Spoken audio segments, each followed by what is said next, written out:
Depression के last 2 videos में मैंने आपको बताया कि किस तरह जो प्लैनेट्स हैं वो रिस्पॉन्सिबल होते हैं हमारी मेंटल हेल्थ के लिए और घर की वास्तु एनर्जीज़ जो हैं वो रिस्पॉन्सिबल हैं हमारी मेंटल हेल्थ के लिए। आज के इस वीडियो में मैं बताऊँगी आपको कुछ ऐसे साइकोलॉजिकल रीज़न्स जो डिप्रेशन के लिए रिस्पॉन्सिबल हैं। हमने प्लैनेट्स देख लिए, हमने घर की एनर्जी देख ली, लेकिन क्या हमारी जो साइकोलॉजी है, जो हमारा बिलीफ सिस्टम है, जो बचपन से हमारे हमारे दिमाग में है, क्या वो एक बहुत बड़ा कॉज़ है इस तरह के साइकोलॉजिकल डिसऑर्डर्स के लिए? जी हाँ, चलिए जानते हैं कैसे। नमस्कार, मैं doctor Indu Charan, welcome to my channel E Nakshatra. सबसे पहले आज बात करेंगे कि डिप्रेशन है क्या? आप कैसे जानेंगे कि कोई पर्सन डिप्रेशन में है या आप डिप्रेशन में हैं? डिप्रेशन क्या है? डिप्रेशन है एक मानसिक स्थिति जिसमें पर्सन ये समझता है कि मैं इस दुनिया में अकेला हूँ, मेरा साथ कोई नहीं देता, मेरी बात कोई भी नहीं सुनता। ये है डिप्रेशन। इसको इस तरह समझिए lack of communication, lack of expression. जब हम अपनी मन की बात किसी को नहीं कह पाते हैं, हमें लगता है कि सामने वाला सुनेगा नहीं, सुनेगा तो इंसल्ट करेगा, मज़ाक उड़ाएगा। इस तरीके की थॉट हो जाती है और वो जो पर्सन है, जो डिप्रेशन में है, वो एनी टाइम सैड, उदास फ़ील करता है। उसको किसी भी चीज़ में कोई खुशी, कुछ हैप्पीनेस फ़ील नहीं होती। नॉर्मल में क्या है, नॉर्मल डेज़ में हम सभी कभी न कभी उदास होते हैं, लाइफ़ में अप्स एंड डाउन्स चलते हैं, हैप्पीनेस और सैडनेस ये चलती रहती है। लेकिन जो डिप्रेशन में होगा, उनको हर वक़्त उदासी फ़ील होगी, हर वक़्त वो सैड रहेंगे, उनको किसी भी चीज़ में हैप्पीनेस फ़ील नहीं होगी, ना कोई काम करने में उनको कोई इंटरेस्ट होगा, ना कोई किसी से बात करने में उनको कोई खुशी मिलेगी, ना कहीं जाने में, कहीं कुछ भी करने में उन्हें खुशी महसूस नहीं होती। ये है एक्चुअल डिप्रेशन। नींद का नहीं आना, भूख नहीं लगना, ये डिप्रेशन के सिम्पटम्स हैं। अगर आप 2 वीक्स तक इस तरह की सैडनेस फ़ील करते हैं, आपको कहीं भी हैप्पीनेस फ़ील नहीं होती, तो आप डिप्रेशन में जा रहे हैं। और डिप्रेशन कोई बीमारी नहीं है, अगर इनिशियल हम इसको लेकर थोड़े अवेयर हो जाएँ कि हमें ऐसे कुछ सिम्पटम आने लगे हैं, तो बहुत ही ईज़ी वे से हम इससे बाहर निकल सकते हैं, हमें मेडिसिन की भी नीड नहीं पड़ेगी। तो डिप्रेशन कुछ भी नहीं है, ओनली हम अपनी एक्सप्रेशन हम जो है किसी को कह नहीं पाते, हम अपनी फीलिंग्स जो है वो किसी को कह नहीं पाते और अपने आप को अकेलापन फ़ील करते हैं। लेकिन जब ये जो हमारे चारों तरफ जो नेगेटिव थॉट्स और बिलीफ सिस्टम जो बन जाता है कि मैं कुछ नहीं कर सकता या मैं अकेला हूँ और जब वो बहुत ज़्यादा हमारे दिमाग में घर कर जाते हैं, तो वो एक कॉज़ बन जाता है सुसाइड का।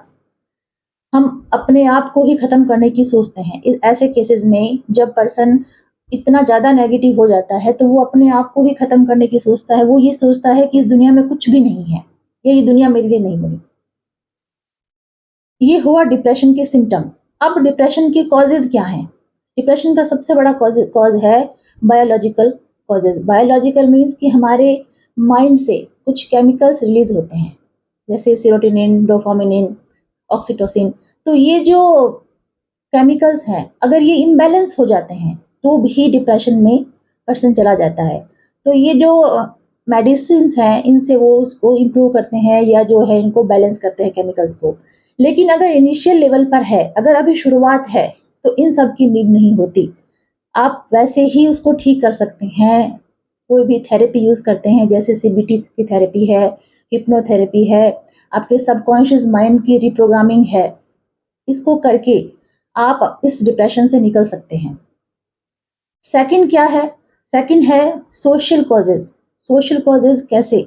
जो बहुत ही ज़्यादा रोल प्ले करते हैं हमारी लाइफ में। सबसे पहले जब बच्चा बोर्न होता है, घर में सपोज़ 2 बच्चे हैं।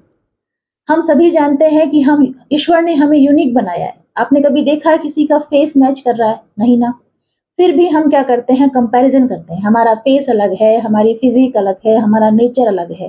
फिर भी हम घर में 2 बच्चे होंगे, उनमें भी कंपेयर करते हैं। सबसे पहले पेरेंट्स, ये तो बहुत पढ़ता है, ये तो बिल्कुल नहीं पढ़ता, ये इंटेलिजेंट है, ये डल है। हम ये नहीं सोचते कि ऐसा कहने से उस बच्चे में एक इन्फीरियरिटी कॉम्प्लेक्स आ जाता है। जैसे सपोज़ 4 लोग बात कर रहे हैं और वो बच्चा अगर अपनी बात रखता है, तो उसको ये कहकर बैठा देते हैं कि तुम्हें कुछ नहीं आता, तुम कुछ नहीं जानते। 1-2 बार जब हम ऐसा करते हैं, तो क्या होता है, नेक्स्ट टाइम वो बात करने का हौसला भी नहीं जुटा पाता कि मुझे बात नहीं करनी आती। ऐसे ही जब वो बड़ा होता है, समाज में जाता है, स्कूल में जाता है, तो टीचर क्या करती हैं सबके सामने, सब बच्चों के सामने उसको इंसल्ट करती है। पब्लिकली जब इंसल्ट फ़ील करता है पर्सन, तो वो नेचुरली डिप्रेशन में जाता है।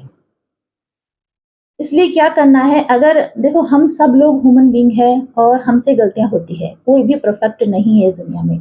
तो अगर आपको लगता है किसी बच्चे में कोई कमी है या कुछ उनको सिखाने की नीड है, तो उनको सेपरेट ले जाकर समझाया जाना चाहिए, उसकी कमी उनको सेपरेटली बताना चाहिए। इस तरह पब्लिकली अगर हम इंसल्ट करते हैं, तो आगे चल के वो डिप्रेशन का कॉज़ बनता है।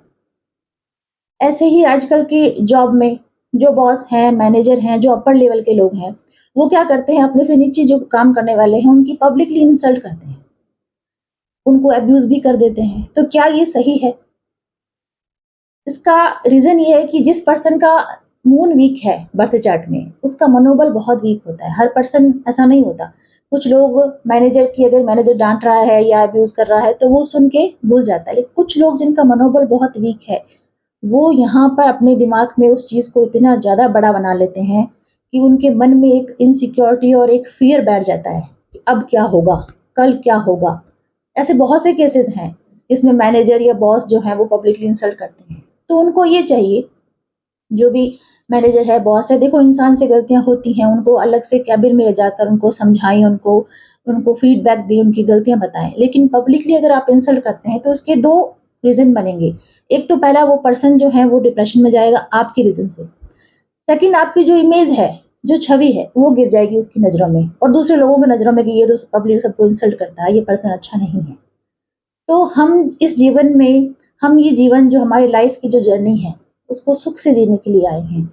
इसलिए हमें खुद भी खुश रहना है और दूसरों को भी इस तरह डिप्रेशन में नहीं डालना। अगर ये हम लोग सोच लेते हैं कि हर पर्सन यूनिक है, हर एक कोई भी पर्सन परफेक्ट नहीं है, सभी लोग गलतियाँ करते हैं और सब लोग अगर ये सोच कर बिहेवियर करते हैं, तो कोई भी पर्सन डिप्रेशन में नहीं जाएगा। ये कुछ साइकोलॉजिकल रीज़न हैं, जो कहीं न कहीं रीज़न बनते हैं बड़ा साइकोलॉजिकल डिसऑर्डर का, जो लोग अपने आप को मारने की सोच लेते हैं। सोशल प्रेशर, बच्चा अगर एग्ज़ाम क्रैक नहीं कर पाता है, तो पेरेंट्स प्रेशर डालते हैं कि उनका लड़का तो एग्ज़ाम में निकल गया, उसको वो बन गया, उसकी वो पोज़ीशन उसे मिल गई। उस बच्चे पर इतना प्रेशर होता है कि वो आजकल के स्टूडेंट्स डिप्रेशन में जाते हैं, पिल्स खा रहे हैं, क्योंकि उन पे प्रेशर इतना ज़्यादा है। पेरेंट्स का, सोशल प्रेशर कि लोग क्या कहेंगे? किसी ने सही कहा है कि जो सुसाइड करता है उसको यहाँ प्रेशर से नहीं मरता वो, यहाँ के प्रेशर से मरता है। तो अगर ये चीज़ हम साइकोलॉजिकल कुछ रीज़न समझ लेते हैं, सामने वाले की साइकोलॉजी समझ लेते हैं कि वो किस तरह समझाने से आगे बढ़ सकता है। अगर पेरेंट्स ये समझ लें, अगर टीचर्स ये समझ लें और अगर जो मैनेजर या बॉस जो भी उच्च अधिकारी हैं, वो ये समझ लेते हैं कि सामने वाले की साइकोलॉजी क्या है। आप किसी को मोटिवेट करो अपने वर्ड्स के थ्रू, वर्ड्स में एनर्जी होती है। अगर उसने गलती भी की है तो उसको बड़े ही प्यार से अगर आप समझाते हैं, तो उनका जो वर्क करने का जो एक्साइटमेंट है वो बढ़ जाएगा। अगर आप उनको मोटिवेट करके आप उनकी कमी बताएँगे, आपने ये गलती करी, नेक्स्ट टाइम से इस गलती को आप इम्प्रूव करना। तो सच में वो बहुत अच्छे से वर्क करेगा। ये कुछ साइकोलॉजिकल फैक्ट्स होते हैं जो हर कोई नहीं जानता। और मेरा ऐसा मानना है कि इसको समझने की ज़रूरत है हर किसी को, कि मैनेजमेंट क्या है? आप सामने वाले को किस तरह ट्रीट करते हैं? हम मनुष्य जीवन में हम लोग प्यार की भाषा समझते हैं, इंसल्ट की भाषा हम नहीं समझते। इंसल्ट करने से हमारे मन में फ़ियर, इनसिक्योरिटी और इस तरह की साइकोलॉजिकल डिसऑर्डर जो हैं वो घर कर जाते हैं। तो ये तो मैंने आपको बताया डिप्रेशन क्या है, उसके साइकोलॉजिकल रीज़न्स क्या है। थर्ड जो इनिशियल लेवल पे हैं, जिनको लगता है कि हम अभी थोड़ा सैड फ़ील करते हैं, जो बहुत ज़्यादा डिप्रेस नहीं हैं, अगर बहुत ज़्यादा है तो देखो उनको मेडिसिन की नीड पड़ेगी। वो मेडिसिन के साथ में कुछ और थेरेपीज़ ले सकते हैं। आप साइकियाट्रिस्ट से सेशन ले सकते हैं, आप सीबीटी थेरेपी ले सकते हैं, आप हिप्नोथेरेपी ले सकते हैं, आप सबकॉन्शियस माइंड की रिप्रोग्रामिंग कर सकते हैं। सबकॉन्शियस माइंड की प्रोग्रामिंग मीन्स कि बचपन से जिस बच्चे के मन में, सबकॉन्शियस माइंड में कुछ नेगेटिव बिलीव्स हैं कि मैं ये नहीं कर सकता, मैं ये नहीं बन सकता, मैं कुछ भी काबिल नहीं हूँ, उसको रिप्रोग्राम करना अफ़र्मेशंस के थ्रू। और सबसे बेटर जो है वो है मेडिटेशंस के थ्रू और अपनी ऑरा को स्ट्रॉन्ग बनाकर मंत्र के थ्रू कर सकते हैं, 7 चक्रास को हील करके कर सकते हैं। ऐसे बहुत से थेरेपीज़ आजकल अवेलेबल हैं जिसमें आपको मेडिसिन्स की नीड नहीं होती। क्योंकि मेडिसिन्स से साइड इफ़ेक्ट आते हैं और जो इनिशियल लेवल पे हैं उनको मेडिसिन्स नहीं लेने चाहिए, उनको पहले इन थेरेपीज़ के थ्रू जाना चाहिए। पहले अपने आप को हील करने के लिए आप अपने घर बैठ के अपने आप को हील कर सकते हैं, क्योंकि बहुत सी थेरेपीज़ हैं। अपनी ऑरा को क्लीन करके, पॉजिटिव अफ़र्मेशंस के थ्रू, सबकॉन्शियस माइंड को रीप्रोग्राम करके, इन सब चीज़ों के थ्रू आप इन इस डिप्रेशन जैसे बहुत बड़े कॉज़ से निकल सकते हैं।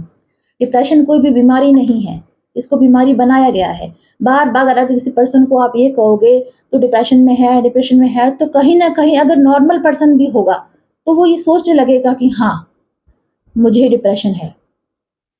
इसलिए जो भी ऐसा डिप्रेशन में है या जिनको लगता है कि मेरे को सैड फ़ील हो रहा है, मैं उदास रहता हूँ, उसको जीने की इच्छा खत्म हो गई है, वो पॉज़िटिव अफ़र्मेशंस दें इस तरह की कि मैं फ़ियरलेस हूँ, मैं कॉन्फिडेंट हूँ, मुझे ऐसी कोई भी मेरी जो है बीमारी नहीं है या ऐसी कोई भी मानसिक स्थिति में मैं नहीं हूँ। मॉर्निंग में और इवनिंग में इस तरह के पॉज़िटिव अफ़र्मेशंस दें, कुछ देर मेडिटेशन करें, मंत्र की चैंटिंग करें, अपनी ऑरा को क्लीन करें, 7 चक्रा को बैलेंस करें। ऐसा करके आप इस मानसिक स्थिति से निकल सकते हैं। अगर आपको मेरा ये वीडियो अच्छा लगा है, तो इसको शेयर करें। Thank you so much.